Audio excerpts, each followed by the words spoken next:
Alright, guys, welcome back to the Traditioners channel.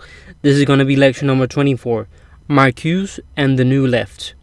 After the war and the success of the Marshall Plan in rebuilding Europe, advanced societies entered the post-industrial or knowledge economy with unprecedented economic growth, especially of the educated middle class, while the old left was on a long decline in the West. The European left attacked American-led imperialism. Derived from the Western Marxism of the Frankfurt School, Herbert Marcuse criticized advanced capitalism and its seduction of society through the welfare state and the culture industry. Marcuse accused capitalist mass culture of repressive desublimation, keeping the masses quiet through sexual permissiveness. He became the intellectual leader of the New Left and its worldwide student revolt of Maison's Youth. Social theory in the 1960s. The international situation of the 1960s was dominated by the continuing death throes of the older colonial empires as emerging nation-states chose sides in the Cold War. Central/West European imperialism and intra-European conflict were replaced by a dualistic Cold World War. At the same time, the United States, Japan, and Western Europe saw unprecedented economic growth. A new generation grew up in the midst of the Great Plenty, swelling the skilled working and middle classes. Of course, racial segregation was still the norm in such countries as the United States, and women had moved to suburban domesticity from wartime jobs, but it was no longer the pre-war world in material and economic terms. It was in this context that American sociologist Daniel Bell published The End of Ideology and the Coming of Post-Industrial Society. The point of the first book was that ideological disagreement would, in the future, take a backseat to administrative and technical improvements in society. The point of the second was that after the Second World War and the burst of affluence of the Western capitalist societies, capitalism was changing. The proletariat was shrinking. Profitability increasingly rested on knowledge and the provision of services, and wealth was spreading horizontally. Politically, great changes would come in the 1960s, sparked by the American Civil Rights Movement, student radicalism, and American escalation in the Vietnam War, culminating in an almost worldwide student revolt in 1968. Herbert Marcuse, in this post-industrial environment, the Frankfurt School thinker Herbert Marcuse had a significant impact. Marcuse was a German philosopher who studied phenomenology with Heidegger. Like most anti-fascist German intellectuals, in his earliest work, Marcuse tried to explain how Nazism had gained such widespread support. As a reader of Freud and member of the Frankfurt School, he argued that there was a psychosexual angle to this. In some ways, the Nazis liberated social members to express basic instincts, including sex and aggression, that civilized society had repressed. Marcuse pointed out that it was possible to combine political repression with instinctual liberation. Marcuse became a major contributor to the social use of Freud in his Eros and Civilization, a philosophical inquiry into Freud. The work argues that modern capitalism is an unnecessary repression of instinctual human nature.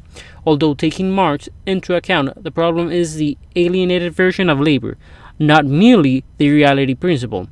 The implication is that repression is a historical economic phenomenon and can be overcome. Marcuse was still a Marxist opponent of capitalism, but he was Freudianizing the concepts of alienation and repression, personalizing them. In Eros and Civilization, Marcuse goes back to the German romanticist Friedrich Schiller and his letters of the aesthetic education of man, but what he takes from it is the merger of Freud and Marx. In Eros and Civilization, Marcuse envisions a non-repressive social order. In such a world, the play, impulse, and imagination would not be in contradiction to the reality principle. The reason for a psychological repressive society is social and economic, not psychological. Freud failed to see that, Marx did not. The system of production that forces humans into mere labors for necessities is at fault. In Schiller's letters, Marcuse finds the direction of the change toward a non-repressive order. This requires the transformation of toil, labor, into play, and the self-sublimation of sensuousness and the desublimation of reason in order to reconcile the two basic antagonistic impulses. That is, sensual life will become more refined and infused with reason, and human reason will cease to be a repression of the sensuous. This is now possible because we live in a society of material abundance. Here, Marcuse says the idealistic Schiller and materialistic Marx critiques of culture met. We will go beyond labor. He wrote play and display as principles of civilization imply not the transformation of labor, but its complete subordination to the freely evolving potentialities of man and nature. Marcuse seeks the meeting place of Freud and Marx. The result is the liberation in the classless society will mean an end to repression and a healing to the wounded, bifurcated nature of human being. Marcuse on capitalism. As a socialist, Marcuse sought to explain why the working class had not opposed capitalism and why capitalism had not destroyed itself. His answer was that advanced capitalism had become more significant and worked with government to control society. According to Marcuse, capitalists have learned to provide workers with higher income to make them better consumers. Capital and government had combined to create needs, force work and consumption, and provide necessary therapy, all for the sake of power and profits. At the same time, the military-industrial complex circulates capital from weapons manufacturers through taxes and campaign contributions through the government and back into more orders for more weapons, some of which are used to control access to raw materials and markets. In the third world, the system is totally administered. Marcuse's most famous work, One-Dimensional Man, offered a critique on advanced capitalism that in some ways mirrored what Lukács had done decades earlier. It provides a basis for criticizing even what appeared as gains in economic equality. Marcuse argued that the new culture of advanced capitalism rids itself of any element of antagonism. In early capitalism, culture sought to provide a respite from, and sometimes a critical perspective on, the capitalist world of work that was no longer true. Now all culture serves the economy. Nothing is allowed to transcend the system. Everything flattens. No one has an imagination of hope of anything outside the system. Everybody just wants a piece of it. Art and culture for Marcuse cease to be the imagination of an ideal and alternative world. Liberty becomes an instrument of domination. There is a flattening out of conflict that reduces the ideal to the real and destroys the capacity to imagine a different society. Domination is transfigured into administration. Advanced capitalism is literally totalitarian, meaning total, precluding effective opposition. Marcuse wrote, when this point is reached, domination, in the guise of affluence and liberty, extends to all spheres of private and public systems, integrates all authentic opposition, absorbs all alternatives. Thus, democracy would appear to be the most efficient system of domination. Marcuse holds the openness and tolerance of post-industrial 1960s society against it. Instead of being banned, Marx and Freud are now found everywhere. All ideas are equally available, hence co-opted meaning including into capitalism, so that their revolutionary potential is eliminated by absorption. Repressive sublimation.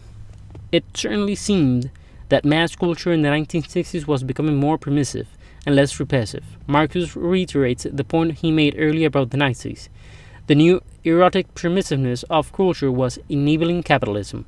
His core idea is repressive desublimation. Freud had pointed out that one of the defensive mechanisms by which the ego represses the unacceptable instincts of the id was to allow them expression in a refined, goal-inhibited end.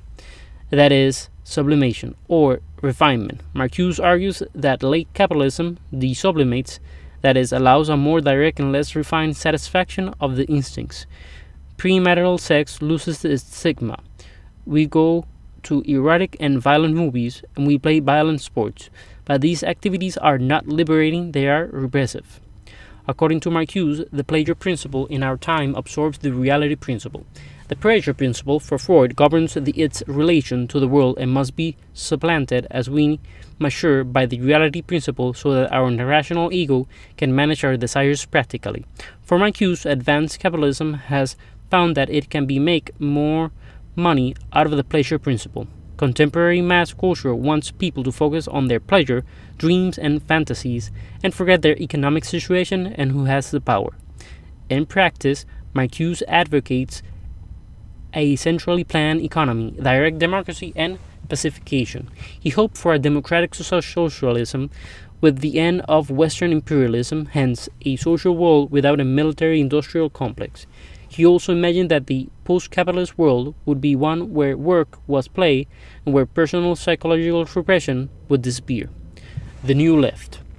Marcuse's writing, especially One-Dimensional Man, was almost the Bible of the New Left of the late 1960s. The Old Left meant orthodox Marxist-Leninism, or some version thereof, and looked to the Soviet Union and China for models. It had little to do with the personal or psychological experience and everything to do with the iron laws of history.